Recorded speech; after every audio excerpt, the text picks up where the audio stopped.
news. Now, the federal government states that it will henceforth impose stringent sanctions on any federal university that establishes a satellite campus without prior approval from the Federal Ministry of Education. It would be recalled that several such satellite campuses have been established in the country, thereby infringing on previous regulations and violating the approved guidelines for the creation of such campuses set out by the National Universities Commission, NUC. The Minister of Education, Dr. Tunji Alausa, in a memo to the NUC dated May 30th, 2025, warned that satellite campuses established without prior approval through the Commission will face sanctions. The memo also noted that there has been, and I quote, a noticeable and concerning trend of federal universities establishing satellite campuses across the country. Many of these campuses are created without clear strategic, academic, or infrastructural justifications, end of quote. Well, joining us on the show to discuss this move by the federal government in curbing this practice, which, according to the minister, undermines the integrity, quality, and sustainability of tertiary education in Nigeria, is Sam Amadi, a Rise News analyst. Good morning, Dr. Amadi. How are you today? Thank you. Good morning, Vimbo. Well, Dr. Amadi, Dr. Alausa is talking about standards and proliferation and quality. But you know that these universities that establish satellite campuses, they do it for one, for monetary purposes to raise revenue. Two, in some instances, particularly where the state governments are involved, for political reasons. And three, also, to give more people access to university education. But I get the point that Dr. Alausa, the Minister of Education, was making about the fact that there must be approval, prior approval. Otherwise, they will be mushrooming all over the places. But what do you think? What do you think should be the main focus? Approval or the right of the universities as autonomous bodies, in principle, to do what they want to do? Yeah, good point. Thank you for having me. First, I think from a legal perspective, the NUC, the National University Commission, has a true mandate to approve establishments, approve development of curriculum, departments. So it's no argument at all that before a university is set up, whether private or public, before any program is rolled out, NUC accredits the university, accredits the program, and based on their established guidelines, the universities are free to roll. Regulatory universities globally, best practice. But the question is the objective of regulation and how you regulate. Clearly, universities ideally are autonomous institutions, whether federal owned or privately owned. The ownership does not determine the governance, as long as they comply with basic standards rolled out by NUC based on the laws of the country and the strategic objective of public education. Again, this is where I think we need to, starting from 1959 with the HB Commission, all over the world, the education, especially higher education, correlates to economic development. Evidence has shown research that even the East Asian economic development has a lot to do with the return on human capital and the stage of that the sector of education that does best is tertiary education, that has the highest return on economic development. And so the federal government should be concerned about quality, access, and sustainability. But this is the problem here. Two aspects. One is that funding, investment in public education, especially tertiary education, especially those owned by the state government or federal government, has not been good enough. And so the economic exigencies to first compete with private universities. Look at the rate in which by now about 50 or more percent of universities in Nigeria are now privately owned. And they seem to be reaching out, getting to the people where they are and providing more access And so I think there's economic exigency for federal universities and state universities to also want to kind of be more flexible and get themselves to the doorsteps of working class people. And that explains the phenomenon of satellite universities, where they want to compete for the market to supplement what they get. And so that economic incentive is driving it as well. But then basic approvals should be a commendable step, because at the same time, government wants to make sure that there's a balance between entrepreneurship, economic benefits, returns to investors, and quality of education. In the case of federal universities, government is the investor, but oftentimes the bureaucracy, the management, the faculty, the Senate, and the vice chancellors themselves are also, with bigger budgets, they get better pay or better allowances, or even better prestige that their school is expanding. So what I think is missing here, this should be connected not just to controlling the federal universities from creating satellite, but ensuring as well that these satellite centers are also serving strategic national educational purposes. If you look at India, for example, there is an argument for expanding access. Even if you pick at the top with centers of excellence, the bottom could be anyhow schools, if you put it that way. But essentially, even if they're not top notch, they provide strategic support for basic skills that you need to run the economy. So we should balance these regulatory interventions with these two core objectives of ensuring standard, but as well as creating opportunities for expansion of access and flexibility. Dr. Amadi, I'm so glad you used the example of India and the argument for expanding access, because a few days ago there was also a statement from the same Minister of Education who was hinting that possibly we actually should just scrap these satellite campuses because they're not being well executed. He argues that in many cases they're actually unsustainable and inefficient, so it's actually better to just totally scrap them completely. Are you leaning towards this, that should we not just focus on making sure the main universities themselves are working efficiently? He made some examples of some polytechs, for example, that were registered in 2019 and still only have about 200 students. They're not building on their capacity and their capabilities. What are your thoughts around this?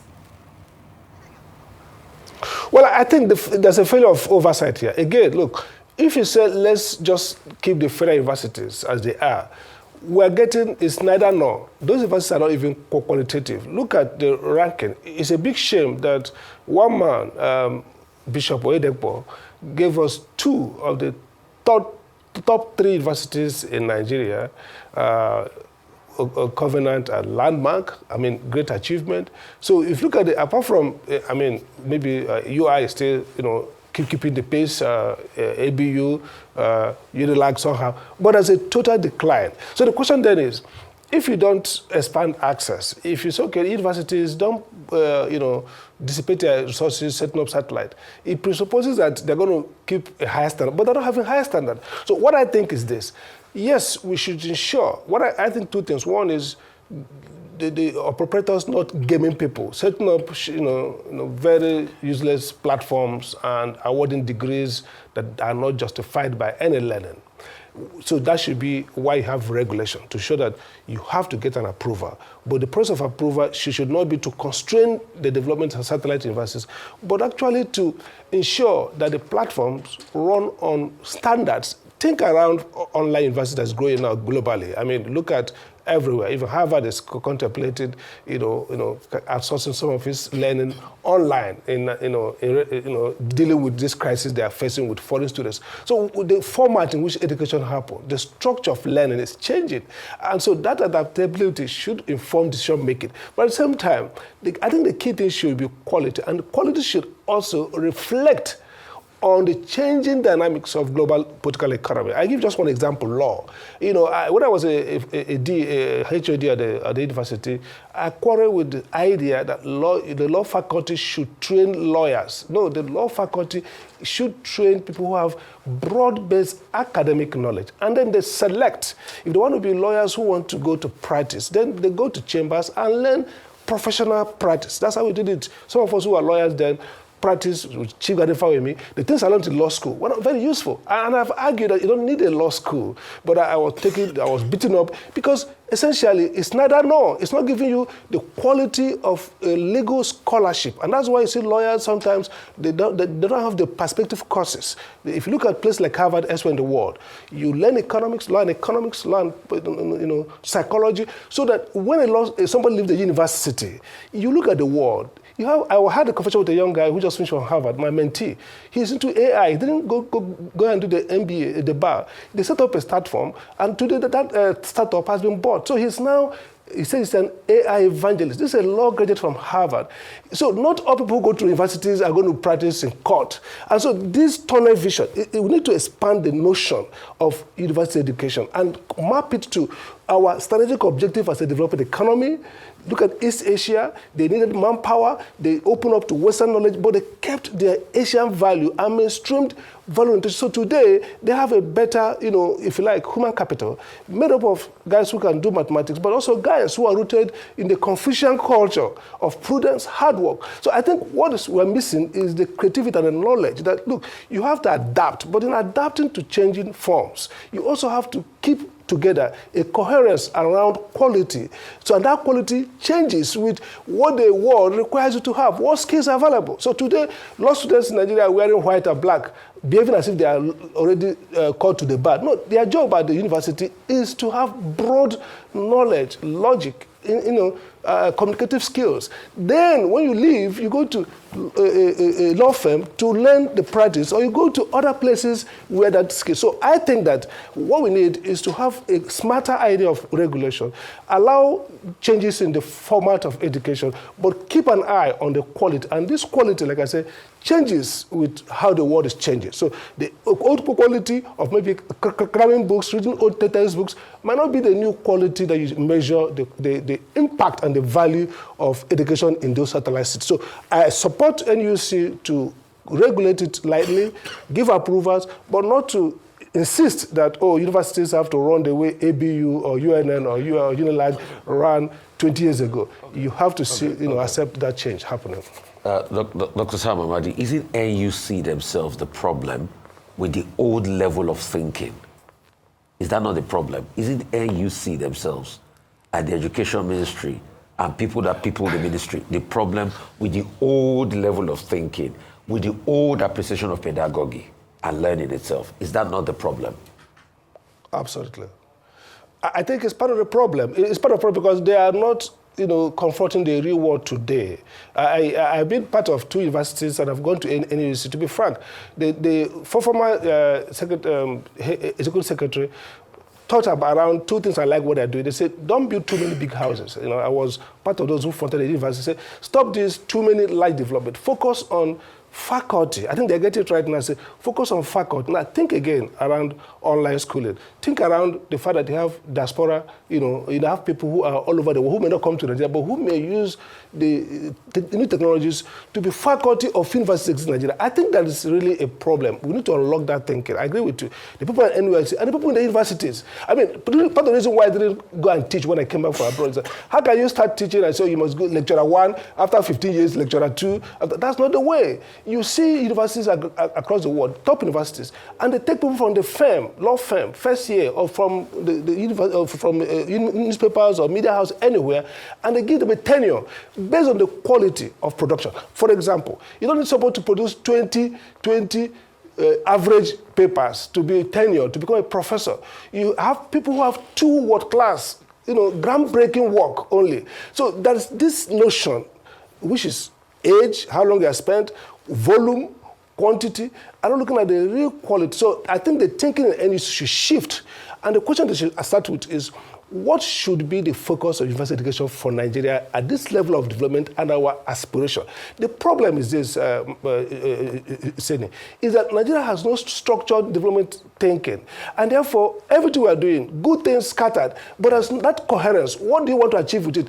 Education is not something you just develop. Education must be tied to understanding about the gaps, understanding about our development aspiration, where the world is shifting, and how we can take competitive advantage and get ahead. That's the way I look at it. Sam, for academics, it's called publish or perish. And, you know, what you have just described is called the guardian syndrome, where this is the way we have always done it, and that is the way it must be done. But, you know, that doesn't promote innovation, Absolutely. which is what Bill Gates has been preaching to Nigerians, that you have to innovate. Absolutely. Yeah. Okay, Absolutely. thank you. All right, Dr. Sam Amadi, thank you so much for your time.